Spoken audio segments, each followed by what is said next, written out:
ಕಳ್ಳತನದ ಸ್ವರೂಪವನ್ನು ಎಲ್ಲವನ್ನು ಮಾತಾಡ್ತಾರೆ ಅವರು. ಕಳ್ಳತನ ಅಂದರೆ ಅವನೇನೋ ತಪ್ಪು ಮಾಡಿದ್ದಕ್ಕೆ ನಾನು ಅವ್ರು ಇಲ್ಲದೇ ಇದ್ದಾಗ ಏನು ತೊಗೊಂಡೋಗಿಲ್ಲ, ಅವ್ರು ಇದ್ದಾಗಲೇ ತೊಗೊಂಡು ಬಂದೆ, ಅವ್ರೇನು ಮಾತಾಡಲಿಲ್ಲ, ನಂದೇನು ತಪ್ಪು ಅನ್ನೋ ರೀತಿಯಲ್ಲಿ ಮಾತಾಡಿದ್ದಕ್ಕೆ ಅವನು ಹೇಳೋದು. ಸಮಕ್ಷಂ ವಾ ಪರೋಕ್ಷಂ ವಾ ಬಲಾತ್ ಚೌರ್ಯೇಣ ವಾ ತಥಾ ಪರಸ್ವಾನಾಂ ಉಪಾದಾನಂ ಸ್ಥೇಯಮಿತ್ಯುಚ್ಯತೆ ಬುಧೈಹಿ. ಸಮಕ್ಷಂ ಎದುರುಗಡೆ ಇದ್ದಾಗಲೇ, ಅದಕ್ಕೆ ನಮ್ಮ ಕನ್ನಡದಲ್ಲಿ ಒಂದು ಶಬ್ದ ಬರುವಾಗ ಕಳ್ಳತನ ದರೋಡೆತನ ಅಂತ, ದರೋಡೆಕೋರತನ ಅಂತ ಅನ್ನೋದು ಎದುರುಗಡೆ ಇದ್ದಾಗಲೇ ಅಪಹರಿಸಿಕೊಂಡು ಬರುವುದು. ಕಳ್ಳತನ ಅಂತ ಅವ್ರಿಗೆ ಕಾಣದಂತೆ, ನಾನು ಕತ್ಲೆ ಇದ್ದಾಗ ತೊಗೊಂಡು ಬಂದೆ, ಅವ್ರಿಗೆ ಯಾರಿಗೂ ಗೊತ್ತೇ ಆಗಿಲ್ಲ, ಅವ್ರು ಕಳ್ಳತನ ಆಗಿದ್ದೂ ಗೊತ್ತಿಲ್ಲ, ಅಷ್ಟು ಅವ್ರ ಮನೆಯಲ್ಲಿದೆ, ಅದರಿಂದ ನಾನು ಮಾಡಿದ್ದೇನು ತಪ್ಪು ಅಂತ ಬಂದರೆ ಅದು ತಪ್ಪೆ. ತಿಳಿಯದೇ ಮಾಡಿದ್ರು, ತಿಳಿಸದೇ ಮಾಡಿದ್ರು, ಎದುರುಗಡೆ ಅವರಿಗೆ ಗೊತ್ತಿರುವಂತೆ ನಡೆಸಿದ್ರು, ಎಲ್ಲವೂ ಕೂಡ ಪರಸ್ವಾನಾಂ ಉಪಾದಾನಂ.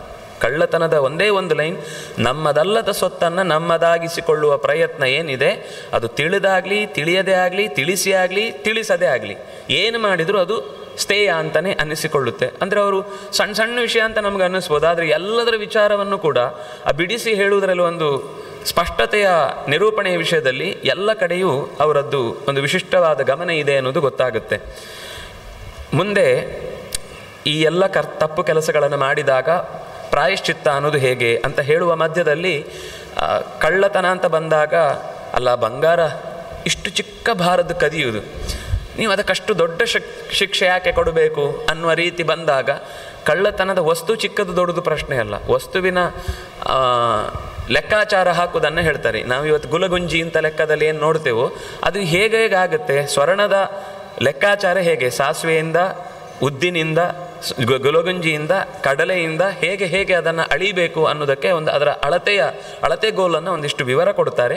ಆಮೇಲೆ ಅದನ್ನು ಕದ್ದದರ ದೋಷಕ್ಕೆ ಪರಿಹಾರವನ್ನು ಕೂಡ ಹೇಳಿ, ಯಾಕೆಂದರೆ ಮನುಷ್ಯನಾದವನು ದುಡಿಯುವುದಕ್ಕೆ ಅಂತ ಇರುವ ಕೈಯನ್ನು ಕದಿಯುವುದಕ್ಕೆ ಅಂತ ಬಳಸಿದರೆ ಅವನು ಮತ್ತೊಮ್ಮೆ ಅಂಥ ಶರೀರ ಪಡೀಲಿಕ್ಕೆ ಆಗುವುದೇ ಇಲ್ಲ, ಕೈಯೇ ಇಲ್ಲದೆ ಹುಟ್ಟಬೇಕಾದ ಪ್ರಸಂಗ ಬರುತ್ತೆ. ಹಾಗೆ ಮಾಡಿಕೊಳ್ಬೇಡ ಅಂತ ಅವನಿಗೆ ಹೇಳುವ ಮಾತಾಗಿ, ಈ ಅನೇಕ ಜಿಜ್ಞಾಸೆಗಳಿಗೆ ಉತ್ತರವಾಗಿ ಪಾಪ ಪುಣ್ಯದ ಫಲ, ಜನ್ಮ ಎಲ್ಲೆಲ್ಲಿ ಬರುತ್ತೆ, ಗರ್ಭಸ್ಥಿತಿ, ಇದರ ಮಧ್ಯದಲ್ಲಿ ಒಂದು ಗರ್ಭಕೋಶದ ಸ್ಥಿತಿಯನ್ನು ಒಂದು ಅಧ್ಯಾಯ ಪೂರ್ತಿ ಹೇಳ್ತಾರೆ. ಅದು ಗದ್ಯ ಅಂದರೆ ಮಹಾಗದ್ಯ, ಪೂರ್ತಿ ಒಂದು ವಾಕ್ಯ ಒಂದೇ ಉಸಿರಲ್ಲಿ ಓದಲಿಕ್ಕಾಗದಷ್ಟು. ಮಾಸೇ ದ್ವಿತೀಯೇ ಪೂರ್ಣೇ ಪುರುಷಾಕಾರ ಮಾತ್ರತಾನುಪಗಮ್ಯ ಮಾಸತ್ರಿತಯೇ ಪೂರ್ಣೇ ಕರಚರಣಾದ್ಯವಯವ ಭಾವಾಂ ಉಪಗಮ್ಯ ಚತುರ್ಷು ಮಾಸೇಷು ಗತೇಷು ಸರ್ವಾವಯವಾನಾಂ ಸಂಧಿಭೇದ ಪರಿಜ್ಞಾನಂ ಪಂಚಸು ಅತೀತೇಷು ನಖಾನಾಂ ಅಭಿವ್ಯಂಜಕತಾ ಷಟ್ಸು ಅತೀತೇಷು ನಖ ಸಂಧಿ ಪರಿಸ್ಫುಟತಾಂ ಉಪಗಮ್ಯ ನಾಭಿಸೂತ್ರೇಣ ಪುಷ್ಯಮಾಣಂ ಅಮೇಧ್ಯ ಮೂತ್ರ ಸಂಸಿಕ್ತಂ ಜರಾಯುಣಾಂ ಬಂಧಿತ ರಕ್ತಾಸ್ಥಿ ಕ್ರಿಮಿವಾಸ ಮಜ್ಜಾಸ್ನಾಯು ಕೇಶಾದಿ ದೂಷಿತೆ ಕುತ್ಸಿತೆ ಶರೀರೆ ನಿವಾಸಿನಂ ಸ್ವಯಮಪ್ಯೇವಂ ಪರಿದೂಷಿತ ದೇಹಂ ಮಾತುಶ್ಚ ಕಟ್ವಂ ಲವಣಾತ್ಯುಷ್ಣ ಭುಕ್ತ ದಹ್ಯಮಾನಮಾತ್ಮಾನಂ ದೃಷ್ಟ್ವಾ ದೇಹಿ ಪೂರ್ವಜನ್ಮ ಸಂಸ್ಮರಣಾನುಭಾವಾತ್ ಪೂರ್ವಾನುಭೂತ ನರಕ ದುಃಖಾನಿ ಚ ಸಂಸ್ಮೃತ್ಯ ಪುನಃ ಸ್ಮೃತ್ವಾ ಅಂತರ್ದುಃಖೇನ ಚ ಪರಿದಹ್ಯಮಾನಃ ಮಾತುರ್ದೇಹಾತಿ ಮೂತ್ರಾದಿ ರೂಕ್ಷೇಣ ದಹ್ಯಮಾನಃ ಏವಂ ಮನಸಿ ಪ್ರಲಪತಿ ಅಂತ ಇದು ಒಂದು ವಾಕ್ಯ. ಇಂಥದ್ದು 106 ವಾಕ್ಯಗಳಿವೆ. ಒಂದು ಗರ್ಭದಲ್ಲಿರುವ ಸ್ಥಿತಿ ಏನು ಅಂತ ಹೇಳಲಿಕ್ಕೆ ಹೊರಟ ಮಾತು. ನಮಗೆ ಇದೆಲ್ಲ ಇವತ್ತು ವಿಜ್ಞಾನದಲ್ಲಿ ಗೊತ್ತಿದೆ ಅಂತ ಹೇಳೋದು. ಅವತ್ತು ಅವ್ರ ಹತ್ರ ಇಂಥದ್ದು ಯಾವುದೋ ಯಂತ್ರಗಳಿಲ್ಲದೆ ಹೇಳಿದ ಸಂಗತಿ ಇದೆಲ್ಲ. ಒಳಗಿನಿಂದ ಏನಾಗುತ್ತೆ, ಒಂದು ಪ್ರಕೃತಿಯಿಂದ ಬರ್ತಾರವರು, ಒಂದು ಜೀವಕ್ಕೆ ಬರಬೇಕಾದಂತಹ, ಅಂದರೆ ದೇಹಕ್ಕೆ ಬರಬೇಕಾದಂತಹ ಜೀವ ಆಗಸದಲ್ಲಿ ಎಲ್ಲೋ ಇದ್ದದ್ದು ಅದು ಮಳೆಗೆ ನೆಲಕ್ಕೆ ಬಿದ್ದು ಅದು ಯಾವುದೋ ಒಂದು ಸಸ್ಯದೊಳಗೆ ಸೇರಿ, ಅದರಲ್ಲಿ ಸಸ್ಯದ ಮೇಲೆ ಸೇರಿದ ಮೇಲೆ ಅಲ್ಲೇ ಕೊಳತು ಹೋದರೆ ಮುಗಿದೋಯ್ತು, ಅಥವಾ ಅದು ಇನ್ಯಾವುದು ಪ್ರಾಣಿ ತಿಂದು ಹೋದರೆ ಮುಗಿದೋಯ್ತು, ಅದರಲ್ಲಿ ಇನ್ಯಾವುದೋ ಕಟಾವು ಮಾಡಿ ಒಣಗಿಸ್ಲಿಕ್ಕೆ ಹಾಕಿ ಮಾಡಿಬಿಟ್ರೆ ಅದು ಮತ್ತೆ ಉಪಯೋಗಕ್ಕೆ ಬರಲಿಲ್ಲ. ಅದು ಯಾವುದೋ ಪ್ರಾಣಿಯ ಶರೀರವನ್ನು ಸೇರಿ, ಆ ಪ್ರಾಣಿಯಲ್ಲಿ ಗಂಡಿನ ಶರೀರವನ್ನು ಸೇರಿ, ಅದರಲ್ಲಿ ಬೇಕಾದಂತಹ ಶರೀರಕ್ಕೆ ಬೇಕಾದಂತಹ ಶುಕ್ರದ ಸ್ವರೂಪವನ್ನು ಹೊಂದಿ, ಧಾತುವಿನ ರೂಪವನ್ನು ಹೊಂದಿ, ಒಂದು ಭಾಗದ ಶುಕ್ರ ಅಂತನೋ ಒಂದು ಹೆಣ್ಣಿನ ಶರೀರವನ್ನು ಪ್ರವೇಶ ಮಾಡಿ, ಶುಕ್ರ ಅನ್ನೋದು ಶೋಣಿತದ ಜೊತೆಗೆ ಸೇರಿದಾಗ ಅದರ ಇರುವಂತಹದ್ದು ಒಂದು ಸಣ್ಣ, ಅದನ್ನು ನೀರು ನಿಂತಿತು ಅಂತ ಹೇಳೋದು, ನೀರಿನ ಪ್ರಭಾವ ಜಾಸ್ತಿ ಅಂತ, ಅಂದರೆ ಗರ್ಭ ನಿಲ್ಲುವುದನ್ನು ನೀರು ನಿಲ್ಲುವುದು ಅಂತ. ಅದು ಅಲ್ಲಿಂದ ಇಲ್ಲಿ ತನಕ ಬರಲಿಕ್ಕೆ ನಾನು ನಿಮ್ಗೆ 2 ಶಬ್ದದಲ್ಲಿ ಹೇಳಿದೆ. ಅಲ್ಲಿ ಅದರ ದೊಡ್ಡದೊಂದು ಪ್ರೊಸೀಜರ್ ಇದೆ. ಯಾವುದ್ಯಾವುದೋ ಜೀವಿಗಳಿಗೆ 84 ಲಕ್ಷ ಥರದ ಜೀವಿಗಳ ಪ್ರವೇಶದಲ್ಲಿ ಎಲ್ಲೆಲ್ಲೋ ಹೋಗುತ್ತೆ. ಅದರಲ್ಲಿ ಏನು ಆರ್ಡರ್ ವೈಸ್ ಇಲ್ಲ, ಇದಾದ್ಮೇಲೆ ಇದು, ಇದಾದ್ಮೇಲೆ ಇದು, ಅವನ ಹಿಂದಿನ ಕರ್ಮಾನುಸಾರವಾಗಿ ಅದು ಎಲ್ಲೆಲ್ಲೋ ಹೋಗಿ ತಿರುಗಾಡಿ ಕೊನೆಗೆ ಅವನಿಗೆ ಅದ್ಭುತವಾಗಿ ಒಂದು ಮನುಷ್ಯ ಶರೀರ ಬಂದ ಮೇಲಿನ ಉಳಿದ ಮಾತುಗಳನ್ನು ಇಲ್ಲಿ ಹೇಳಿದ್ದು. ಅದು 1 ತಿಂಗಳಿದ್ದಾಗ ಮೊದಲು 3 ದಿವಸ ಆದಾಗ ಏನಾಗುತ್ತೆ, 5 ದಿವಸ ಆದಾಗ ಏನಾಗುತ್ತೆ, 15 ದಿವಸ ಆದಾಗ ಒಂದು ಗಟ್ಟಿ ಆಗುತ್ತೆ.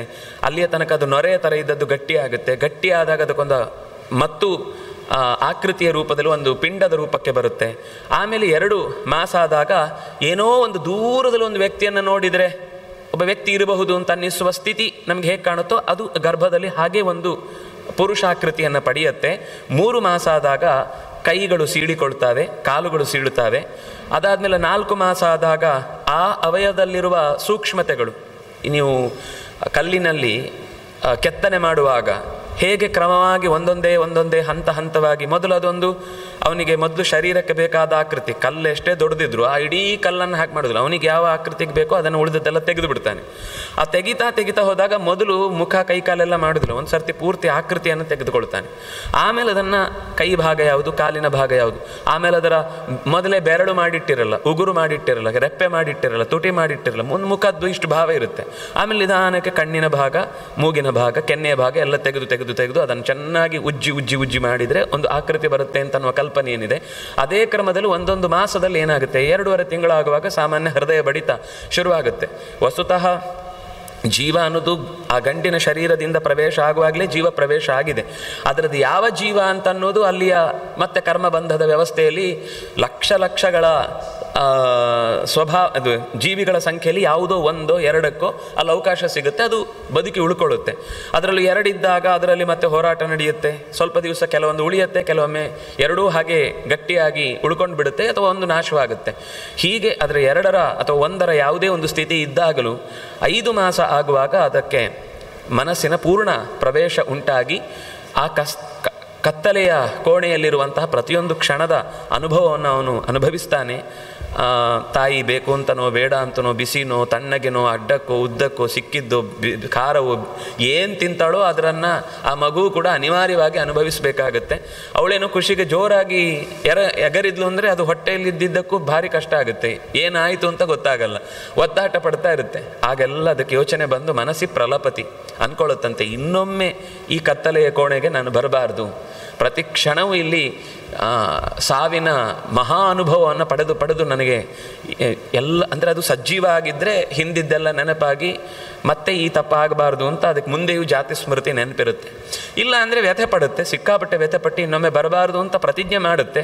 ಹೊರಗೆ ಬರುವಾಗ ಸತಂ ಬಾಹ್ಯವಾಯು ಸಮುಜ್ಜೀವಯತಿ, ಹೊರಗೆ ಬರುವಾಗ ಹೊರಗಿನ ಗಾಳಿ ಅಲ್ಲಿ ತನಕ ಅವನು ಏನೇನು ಎಲ್ಲ ಒಳ್ಳೆಯದನ್ನು ಯೋಚನೆ ಮಾಡಿದೆ ಎಲ್ಲ ಮರ್ತೋಗಿ ಹೊಸ ಪ್ರಪಂಚವನ್ನು ಪಿಳಿ ಅಂತ ಕಣ್ಣು ಬಿಟ್ಟುಕೊಂಡು ಒಂದು ವೇಳೆ ಆ ವೇದನೆ ನೆನಪಿದ್ರೆ ಮಗುವಿಗೆ ಹುಟ್ಟುವಾಗ ಆ ಕ್ಷಣದಲ್ಲೇ ಉಸಿರು ಬೇರೆಯವರೆಲ್ಲ ಬಡಿದು ಅದನ್ನು ಅಳಿಸ್ಬೇಕು ಅಂತ ಪ್ರಯತ್ನ ಪಡ್ತಾ ಇದ್ದರೆ ಅದು ಉಸಿರೇ ತಗೊಳ್ಳಿಕ್ಕೆ ಪ್ರಯತ್ನ ಪಡ್ತಿರಲಿಲ್ಲ. ಸಾಕು ಈ ಶರೀರ ಬಂದ್ರೇ ಕಷ್ಟ ಅಂಥೇಳಿ, ಯಾಕೆಂದರೆ ಶರೀರಕ್ಕೆ ಉಳಿದ ಪ್ರಾಣಿಗಳಲ್ಲಾಗುವಾಗ ಅದಕ್ಕೆ ಪಾಪದ ಪುಣ್ಯದ ಯಾವುದೇ ವಿಶೇಷ ಹೊಸ ಲೇಪ ಇಲ್ಲ, ಪ್ರಾರಬ್ಧ ಅನುಭವಿಸುವುದಷ್ಟೇ ಇರುತ್ತೆ. ಆದರೆ ಮನುಷ್ಯ ಜನ್ಮದಲ್ಲಿ ಮತ್ತೆ ಸಾವಿರ ಜನ್ಮಕ್ಕಾಗುವಷ್ಟು ಅವ್ಯವಸ್ಥೆಗಳನ್ನು ತಲೆ ಮೇಲೆ ಹೊರಬೇಕಾಗಲ್ತಲ್ವಾ ಅಂತನ್ನುವ ಭಯ ಬದುಕಲಿಕ್ಕೆ ಬಿಡ್ತಿರ್ಲಿಲ್ಲ ಮನುಷ್ಯನನ್ನು. ಆದರೆ ದೈವದ ಸೂತಿಕಾವಾಯು ತಕ್ಷಣ ಎಲ್ಲ ಹಳೆಯದನ್ನು ಮರೆಯುವಂತೆ ಮಾಡಿ ಬಾಹ್ಯವಾಯು ಸಂಸ್ಪರ್ಶಂ ಅನಂತರಂ ಏವ ನಷ್ಟ ಸ್ಮೃತಿ, ಹಿಂದಿನದ್ದೆಲ್ಲ ಮರೆತು ಪೂರ್ವಾನುಭೂತಂ ಅನುಭೂತಾನಿ ಅಖಿಲ ದುಃಖಾನಿ, ಅಲ್ಲಿಯ ತನಕ ಗರ್ಭದಲ್ಲಿ ಇದ್ದ ಆ ಅಷ್ಟು ದಿನದ ಕತ್ತಲೆಯ ಕೋಣೆಯ ಮನುಷ್ಯ ಒಬ್ಬ 1 ದಿವಸವೇ ಮನೆಯಲ್ಲಿ ಕರೆಂಟ್ ಇಲ್ಲ ಅಂದರೆ ತಲೆಯೆಲ್ಲ ಚಿತ್ರ, ಯಾಕೆಂದರೆ ಕರೆಂಟ್ ಇಲ್ಲ ಅಂತಲ್ಲ, ಮೊಬೈಲಿಗೆ ಚಾರ್ಜ್ ಇಲ್ಲ ಅಂತ ಒದ್ದಾಟ ಪಟ್ಟು ಒಂಥರ ಮಾನಸಿಕ ರೋಗಿಯಾಗಿ ಬಿಡ್ತಾನೆ. ಒಂದು ಹಂತದಲ್ಲಿ ಅಕಸ್ಮಾತ್ ನಮ್ಮ ದೇಶವನ್ನು ದಾಳಿ ಮಾಡಬೇಕು ಅಂದರೆ ಏನೂ ಮಾಡಬೇಕಾಗಿಲ್ಲ, 3 ದಿವಸ ಇಡೀ ದೇಶದಲ್ಲಿ ಎಲ್ಲಿಯೂ ಇಂಟರ್ನೆಟ್ ಇಲ್ಲ ಅಂತ ಮಾಡಿದರೆ ಅರ್ಧ ತಾನಾಗೆ ಹುಚ್ಚರಾಗಿಬಿಡ್ತಾರೆ. ಹಿಂದೆ ಬ್ರಿಟಿಷರು ಹುಚ್ಚರನ್ನಾಗಿ ಮಾಡಲಿಕ್ಕೋಸ್ಕರ ಹೊರಗಿನ ಬಿಸಿಲು, ಗಾಳಿ, ಮಳೆ, ಆ ಹೊರಗಿನ ಪ್ರಪಂಚದ ಪರಿಚಯ ಇಲ್ಲದಂತೆ ಮಾಡಲಿಕ್ಕೋಸ್ಕರ ಕಾಲಾಪಾನಿ ಅಂತ ಶಿಕ್ಷೆ ಕೊಡ್ತಾಯಿದ್ರು. ಇವತ್ತು ಅಷ್ಟು ದೊಡ್ಡ ಕಷ್ಟದ ಶಿಕ್ಷೆ ಕೊಡಬೇಕಾಗೇ ಇಲ್ಲ. ಹೊರಗಿನ ಈ ಎಲ್ಲ ಮಾಧ್ಯಮದ ಸಂಪರ್ಕವನ್ನು ತಪ್ಪಿಸಿ ಬಿಟ್ಟರೆ ಅವನು ತಾನಾಗಿ ಅರ್ಧ ಹುಚ್ಚಾಗ್ತಾನೆ. ಅದರ ಜೊತೆಗೆ ಹೊರಗಿನ ಬೆಳಕು ತಪ್ಪಿತು, ಸುದ್ದಿ ತಪ್ಪಿತು, ಮಾತು ತಪ್ಪಿತು, ಇದಾಯಿತು ಅಂದರೆ ಮನುಷ್ಯ ಪೂರ್ತಿ ಮಾನಸಿಕವಾಗಿ ದುರ್ಬಲನಾಗಿ ಬಿಡ್ತಾನೆ. ಅಂತಹ ದೌರ್ಬಲ್ಯವನ್ನು ಅವನು ಅನುಭವಿಸಿ ಬಂದ ದುಃಖವನ್ನೆಲ್ಲ ಹೊರಗಿನ ಒಂದು ಹೊಸ ಗಾಳಿಯಿಂದಾಗಿ, ಗಾಳಿ ಬೀಸುವುದು ಅಂತ ಹೇಳ್ತೇವಲ್ಲ ಹಾಗೆ, ಒಂದು ಹೊಸ ಗಾಳಿ ಬೀಸಿದ ತಕ್ಷಣ ಹಳೆಯದ್ದೆಲ್ಲ ಮರೆತು ಹೋಗಿಬಿಡುತ್ತೆ ಅವನಿಗೆ ಅಂತ. ಹೀಗೆ ನಷ್ಟ ಸ್ಮೃತಿ ಪೂರ್ವಾನುಭೂತಾನಿ ಅಖಿಲಾನಿ ದುಃಖಾನಿ ವರ್ತಮಾನಾನ್ಯಪಿ ಜ್ಞಾನಾಭಾವಾತ್. ಆದರೆ ಹೊಸದರ ಪರಿಚಯವನ್ನು ಪಡೆದುಕೊಳ್ಳುವಾಗಲೂ ಹೊಸ ಜ್ಞಾನ ಇಲ್ಲ ಅವನಿಗೆ. ಅದರಿಂದಾಗಿ ಹೊಸತ್ತಿನ ಬಗ್ಗೆ ಅವನಿಗೆ ಕುತೂಹಲ ಬೆಳೆಯುತ್ತೆ. ಮತ್ತು ಅವನು ಹುಡುಗ ಆಗ್ತಾನೆ, ಬೆಳೀತಾನೆ. ಪ್ರತಿಯೊಂದು ಸಣ್ಣ ಸಣ್ಣ ಅಂಶವನ್ನು ಕೂಡ ಹೇಳುವಾಗ ಅವನ ಆಲೋಚನೆಗಳೇನಿರುತ್ತೆ, ಬೆಳೀತಾ ಈ ಚಿಕ್ಕಂದಿನಲ್ಲಿರುವಾಗ ನಾನು ಯಾವಾಗ ದೊಡ್ಡವನಾಗ್ತೇನೆ ಅಂತ, ದೊಡ್ಡವನಾದ್ಮೇಲೆ ಯಾಕಾದರೂ ದೊಡ್ಡವನಾದ್ನೋ ಅಂತ. ಚಿಕ್ಕವರಿದ್ದಾಗ ದೊಡ್ಡವರು ಅಧಿಕಾರಯುಕ್ತವಾಗಿ ಅವ್ರು ಹೇಳಿದರೆ ಮಾತ್ರ ಬಡಿಸೋದು ಅಂತ ಹೇಳಿರ್ತಾರೆ. ನಾನು ಯಾವಾಗ ದೊಡ್ಡವನಾಗಿ ಬಡಿಸು ಅಂತ ಎಲ್ಲರಿಗೆ ಹೇಳಿ ನನಗೆ ಬೇಕಾದ್ದನ್ನೆಲ್ಲ ಹಾಕಿಸ್ಕೊಂಡು ತಿನ್ನಬೇಕು ಅಂತ ಅವನ ತಲೆಯಲ್ಲಿರುತ್ತೆ. ನೂರಾರು ಥರ ಇದೆ ಅವರವರ ಯೋಚನೆಯಲ್ಲಿ. ನಿಮಗೆ ಇನ್ನಷ್ಟು ಬೇಕಾದಷ್ಟು ಆಲೋಚನೆಗಳು ಬರ್ತವೆ. ಒಟ್ಟಂತೂ ಆ ಸ್ಥಿತಿಯಲ್ಲಿದ್ದಾಗ ಆ ಸುಖವನ್ನು ನಾವು ಅನುಭವಿಸ್ತಾ ಇರೋದಿಲ್ಲ. ಅದರ ನೆಕ್ಸ್ಟ್ ಸ್ಟೇಜನ್ನೇ ನಾವು ಈಗ ಬರಬೇಕು, ಈಗಲೇ ಬರಬೇಕು, ಅದು ಬೇಕು, ಇನ್ನೊಂದು ಬೇಕು, ಮತ್ತೊಂದು ಬೇಕು.